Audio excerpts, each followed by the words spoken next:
Hi there, Sanbonani Mulweni. Welcome to Fix channel. If you're new here, please subscribe before the end of the video. If returning, thank you for love and support.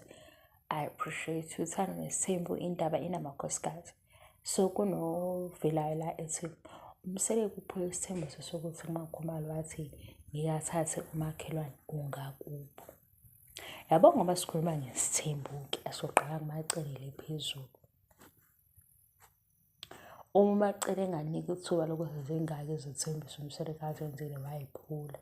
Singezwa kuze kumayini, kuze kuMakhumalo, kuze kuMangwabe.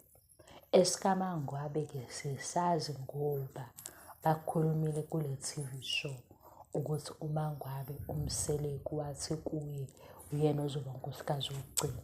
Nakubo kaMangwabe bakwazi lokhu, nesonto bakwazi lokhu. Awukho-ke umehluko omkhulu.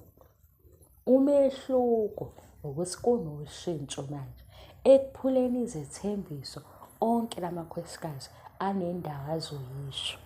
Kunenye ividiyo yangithe mina guys, into engiyibukayo ngathi ubefike ebuze ukuthi noma azwisise kunkosikazi ukuthi yini angayifuni avele enze leyo nto. OkaMakhumalo-ke sikuzwa manje ngoba sekukhona uMakhwela wasendaweni, umseleki futhi athi uy'misele ngayo. Kanti before uMakhumalo wasendaweni noma kaSineya owasendaweni, sikuzwile lokho bekubala.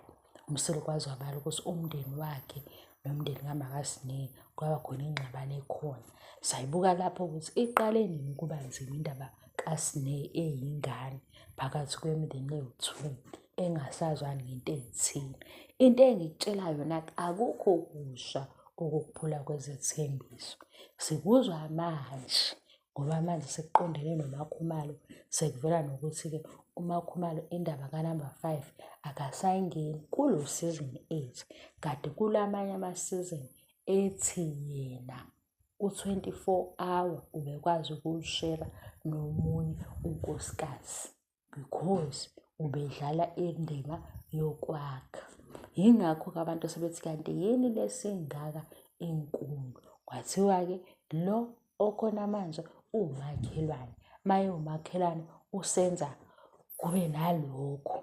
Waze wathi mayikhuluma nosisi bakhe kusho ukuthi ubuka impilo yakhe wayihalela. Okusho ukuthi naye wabuka impilo yamacele, if kuwumacele amaziqala wayihalela. Akushintshi-ke lokho. Into eyenza ukuthi kushintshe ukuthi manje abantu babambe ukuthi isikhathi eside lento ubuthi uyayizwa, manje asayizwa. Yingakho-ke abantu sebethi ayisaqondakali-ke lento ukuthi yini e-influence lokhu kucabanga kwakhe manje.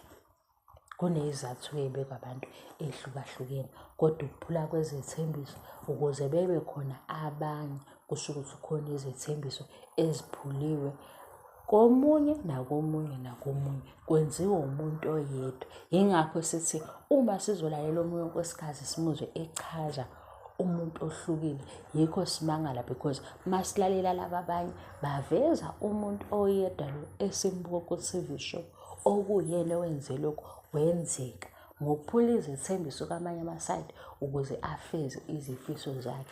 Namanje esenza njalo. Yayizwa-ke indaba yalaba kasebeqala bekhuluma ukuthi hayibo washintsha bayisuselaphi. Yilaba phela bekuthiwa le nto yoku-understand-a asiyizwa. Yibo-ke manje osekuphrovekile ukuthi le nto ade beyisho ukuthi abayizwa bebengaqamba amanga ngoba akukho okushintshile kwizethembiso neqiniso elingenziwa kwezinye izinto. Uma abanye bezokhuluma ngokuthi awungisaphothe endaweni ethile, sihambe siyolunguza kuma-episode sibone ngempela ukuthi hawu yazi akekho supportive, ukuthi kufihlekile. Yini into efihlayo? Ile make-up yokuthi into ingenzeka, into nawe i-understand beseduze. Kube ukuthi ngoba isishuthwe lapha ku-TV uyibone ngathi iyisitori esi-cute kanti ayikho cute. Ngizobe ngikuchazele ngelinye ilanga ukuthi ngisho ukuthini. Bye.